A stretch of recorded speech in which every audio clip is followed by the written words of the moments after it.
welcome to this week's Top 5. I'm Neil Fauerso, a guest editor for Glasstire, and I'm here with the artist Jimmy James Canales in Sala, Diaz, a gallery in San Antonio. Jimmy, thanks so much for joining us. Thanks, Neil. So let's get started. Top 5 is going to be Jimmy's own show here in Sala, Diaz called Receiving Interrupt. It's on view until November 24th. It's a great show. Jimmy is one of my favorite Texas artists, and his works are always very immersive and interesting and witty and at the same time kind of profound and moving, and this show is no exception.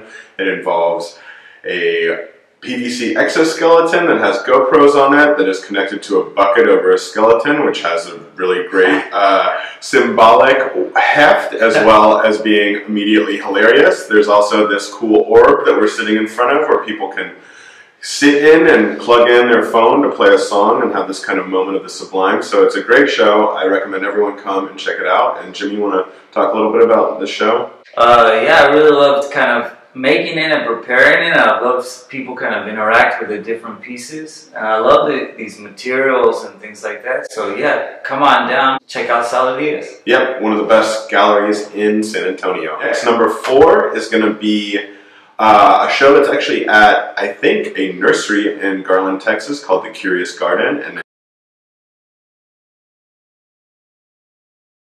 a show called The Lady of the Lake. It's kind of a spooky Halloween show, group show of several different artists from the Dallas area doing their variations on the Lady of the Lake theme of the sort of witch in the water coming out. It was sort of put on and organized by a friend of Glasstire, Thor Johnson, who's a great and very twisted artist, and it seems really cool. The opening had a live performance of spooky tunes by Theremin and Didgeridoo, so if you're in the Dallas area, I would check that out, especially around Halloween time.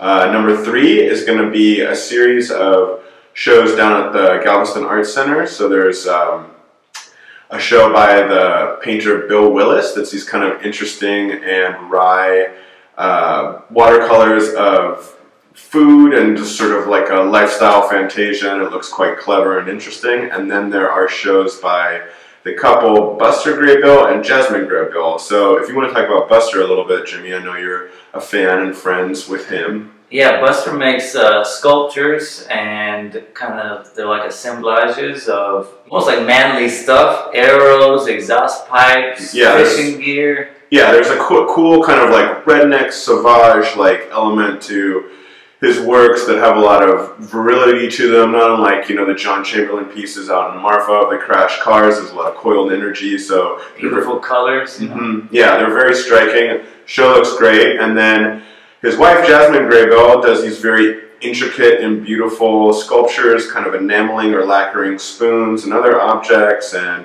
they're very intricate and mysterious. It kind of reminds one of a Fabergé egg or Fabergé spoon, and there's a nice kind of contrast and counterpoint between those two. So that show looks great. It makes me want to go to Galveston. All right, now on to number 2 is the Site Gallery Houston Silo Show for Sculpture Month, which is in the silos at Sawyer Yards, and this is a really impressive group show of a bunch of different artists having their pieces in one or several of the silos in this old rice silo. It's a great show. There's a lot of really interesting work. Jimmy also has some pieces in that show, including his piece Chrome Mirrors, which was one of my favorite pieces of work from 2017 that was at Flight in San Antonio originally, so this is a great opportunity to see it again.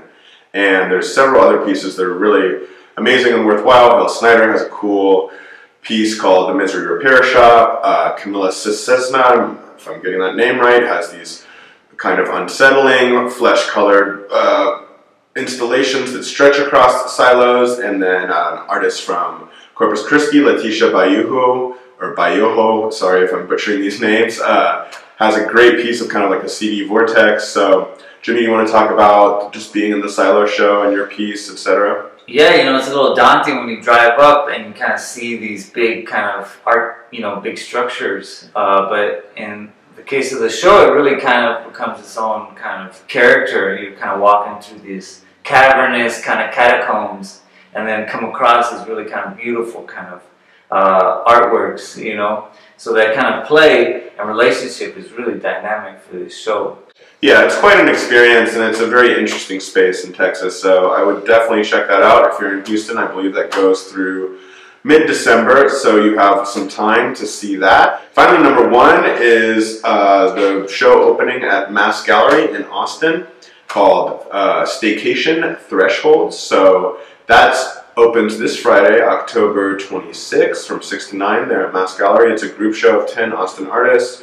They're kind of looking at the idea of a threshold in terms of geographic and emotional context as a form of catharsis or demarcation and things like that. Looks like a really interesting show with a kind of a diverse array of works, and I would be doing that if I was in Austin on this Friday. Jimmy, what are you up to this weekend? I don't know. Maybe Zubu. Zubu? Maybe just kind of curl up with a good Charlie Brown mystery. Both sound good, yeah. So I think I will be going to the Pressa House closing party this Friday, which we shot a previous Top 5 a couple weeks ago at. There's a great show there, Joe De La Cruz and Ashley Thomas, great drawing show. So if you haven't seen that and you're in San Antonio, come by Pressa House this Friday. Or Sala Diaz. And Sala Diaz. Yeah. Do both, because they are within walking distance of each other. Familia. Yep, Southtown Familia. And thanks a lot, and we'll see you all soon.